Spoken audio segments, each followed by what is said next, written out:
There's a lot of misinformation out there when it comes to healing autoimmune conditions, and so many people have been told by doctors that their condition is going to be something they'll need to live with for the rest of their life. Hi, my name is Selena from Wholeness Campaign. I share gut health, detoxification, and non-toxic living tips for those of you who are trying to heal from chronic issues naturally. In this video, I'm going to explain exactly what an autoimmune condition is and how you can treat it without drugs, without expensive treatments, really with the power of food. And I'm also going to end with a testimony, how I've seen that in my own life with my husband, who is healing from a couple different autoimmune conditions. We're really going to get to the root cause of why these conditions are here in the first place. So let's jump in. So what is an autoimmune condition? I want to start on what Google's definition of an autoimmune condition is, what pops up initially if you're going to make a Google search of what this means. So if you look up WebMD's definition, an autoimmune disease is a result when your immune system is overactive, causing it to attack and damage your own body's tissue. Autoimmune diseases are where your immune system attacks healthy cells in your body by mistake. Autoimmune disease is the result of an immune system accidentally attacking the body instead of protecting it, etc., etc. You get the idea. For a little mini autoimmune disease list, I'm going to list a few just so that you get the idea of what exactly I'm talking about. Rheumatoid arthritis, lupus, celiac disease, Sjogren's syndrome, multiple sclerosis, let's see, type 1 diabetes, alopecia, Raynauds syndrome, which I'm going to talk about a little bit later, psoriasis, Graves' disease, and Hashimoto's, things of that nature. So we have this definition. People seem to agree that it is essentially the immune system attacking itself. But this definition doesn't really explain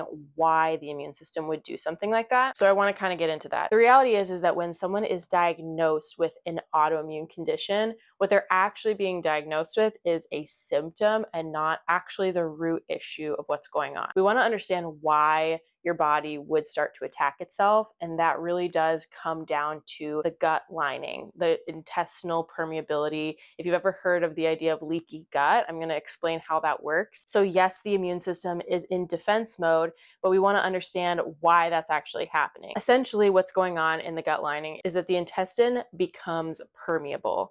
So this can happen for a variety of reasons. It can be from a toxic load. It could be from, processed foods. It could be from formula. Nobody's going to tell you that.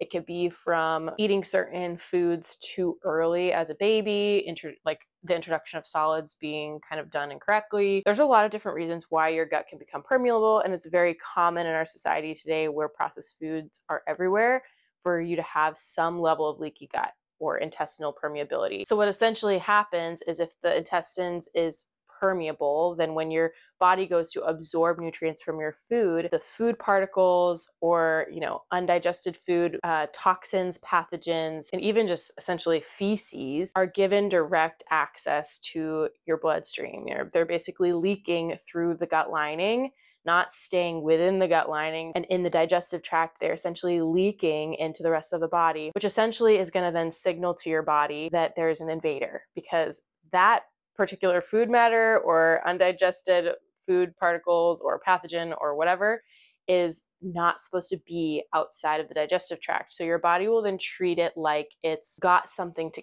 kill. And so this is actually a really unique and beautiful design of your body, because if there actually was something there that was harming you or shouldn't be there, then your body going into defense mode and attacking the pathogen would be actually a right response, and it actually could help you. So it's all of your body's beautiful, unique design to do this. But what ends up happening is if there's constant flow of toxins, pathogens, feces coming from the digestive tract into the body, then it's perpetually in this defense mode, and your body will essentially start to attack tissue, and whichever tissue it chooses to attack is where you're going to start to see autoimmune conditions be diagnosed. But again, that is a symptom of what's going on here with leaky gut.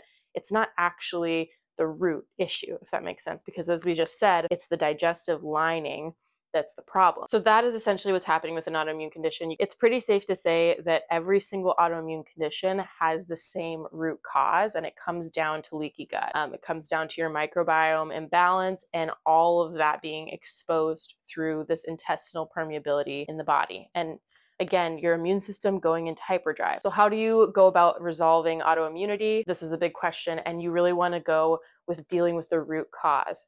Most of the drugs that are geared towards helping these different conditions are going to, again, manage the symptoms because they're not actually understanding why your body is having this reaction in the first place. They're not going to be addressing the real issue. So to do that, you're going to need to heal leaky gut. And this is something I'm super passionate about because I have seen it personally eradicate tons of issues that I've had all in one go. But the good news here is that this can be done through food. I believe food is medicine, and there really isn't any reason to use drugs. And it might be somewhat controversial here, but really when it comes down to it is if you're really going to address the root issue, then you can take a food first approach. It'll actually start to unfold and resolve the issue over time. Now, I want to give you a little picture of what this is actually looking like so that you can understand what food is actually going to do to repair the intestinal tract. So I will pop a picture here and I'm going to show you basically what's going on is that when you have leaky gut,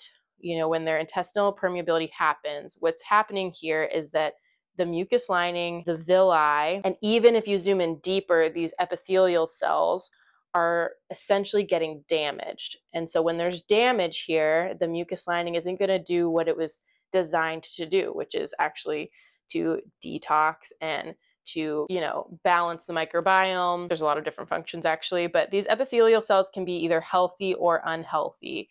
And in a healthy epithelial cells, there's this normal tight junction. So there's no gaps in between these cells. They're tight together so that, again, nothing can get through the lining and access the rest of your body. But in unhealthy epithelial cells, there will be gaps. And that's, again, where this food and undigested particles, pathogens, and even like feces can get through and start triggering your immune system into overdrive. So essentially what you're going to need here is you're going to need something that is going to act like spackle and heal these epithelial cells, create a kind of glue, remove any of the gaps that are in the digestive lining. Make sure that the lining of your digestive system is one smooth, long surface that's not going to be broken up or torn up or leaking any type of toxin. So this is where meat stock comes in, and meat stock is something I talk about here all the time. I actually just recently made a video of my favorite, I call it the best meat stock recipe. So if you are interested in that, you can go ahead and check that out. I also have a blog post on how to make it. But meat stock is actually something that does just that. It's going to act like the spackle to your digestive system so that gut lining, the walls of the digestive tract, can actually be like healed and almost like spackled in a sense by this meat stock. So meat stock is going to be able to do that. It's going to heal those epithelial cells. It's actually going to provide the nourishing building blocks needed to literally rebuild that. It's got collagen, tons of gelatin, tons of fat-soluble vitamins that are needed for repairing the walls of the intestinal tract. There's pretty much nothing like a slow-cooked meat stock that can do that type of work in the digestive tract. This is why I think years ago people were drinking so much meat stock, as people recognized that it was soothing. They would drink it when they were sick. They knew that when their body needed support, they were going to go and get a bowl of chicken noodle soup and it was going to make them feel better. And I can just personally vouch for that. Meat stock, whenever I have any kind of stomach upset now, I know I need meat stock, and I have experienced it literally instantly clearing up symptoms, causing any kind of discomfort or pain to go away just on a smaller scale. But then over time, as it's sealing the digestive tract, that lining, again, you should see some of these issues start to go away. So that's the first thing. And then the next thing is going to be probiotics, which probiotics are just beneficial bacteria. Your intestinal tract is full of beneficial bacteria and pathogenic bacteria, or some people call it opportunistic flora.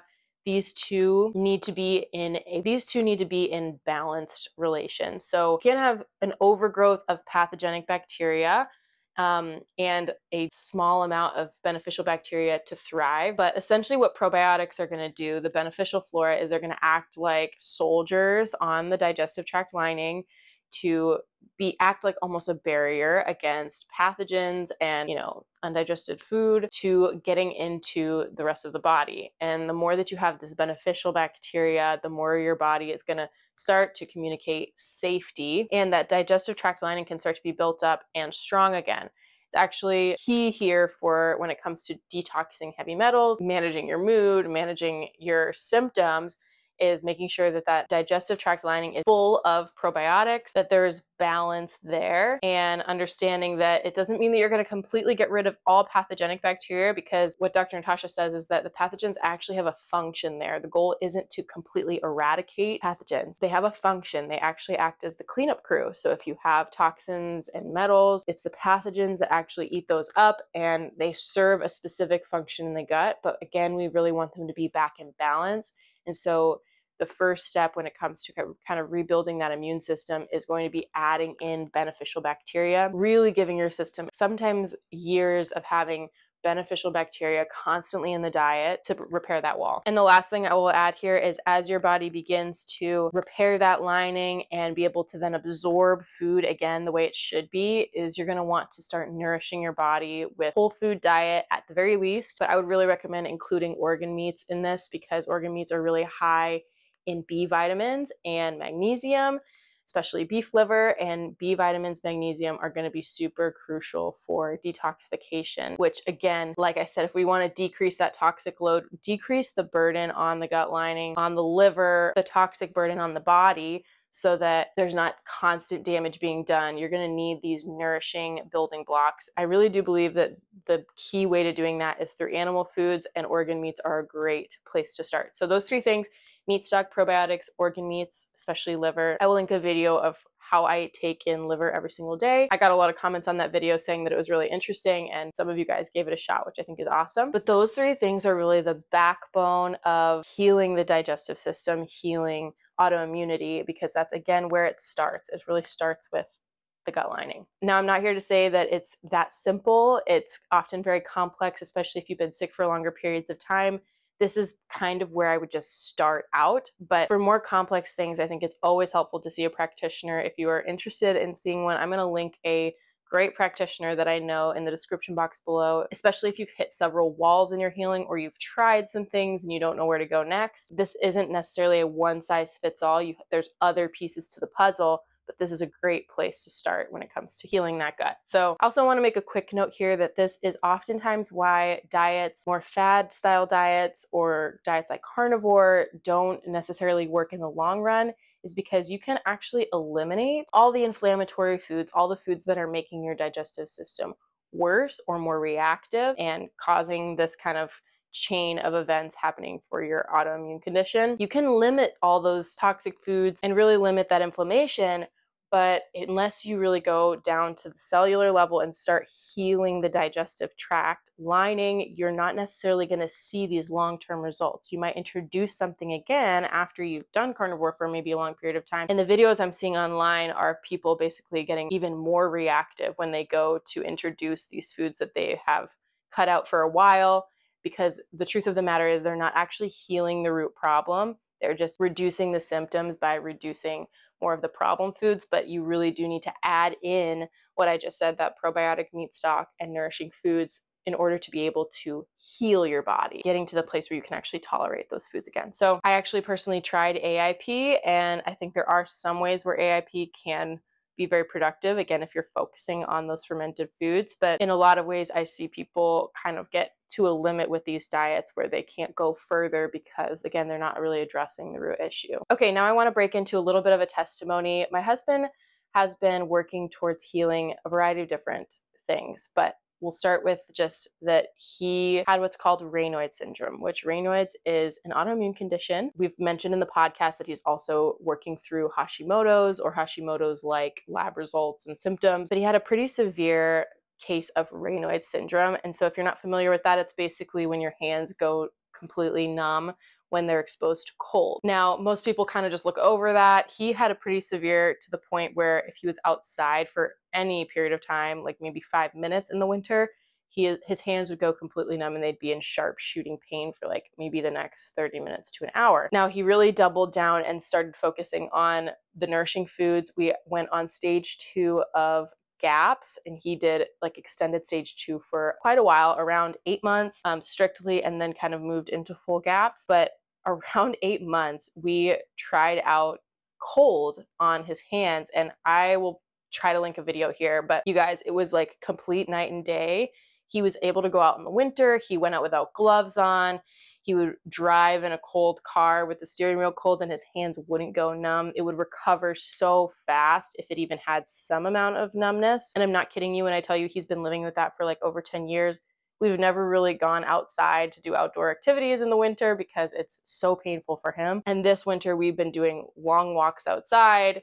He was able to run outside. I mean, it was pretty impressive, the kind of progress we saw when we really doubled down on really what it comes down to is those healing foods, probiotics, and meat stock. The interesting thing was that he was actually on pretty much 80% full GAPS, 20% like, just nourishing foods that weren't on GAPS. And if you're not familiar with GAPS, GAPS is just a gut healing protocol. He was doing way more than most people. He was doing full GAPS, but it wasn't until he really shifted to the introduction diet, the introduction portion of the GAPS diet, stage 2 for a longer period of time, that he saw the breakthrough. He'd been on this 80-20 for like as long as I've been on GAPS, which is about 4 years now, on and off with pregnancy. He had been like eating the foods, but it really came down to having this intense period of time where he was just focused and really making sure that he's consuming these nutrient-dense foods that are doing the work that they need to be doing. So you don't have to go all in, but I definitely believe that there are benefits when you do. Let me know in the comments if you've seen any improvements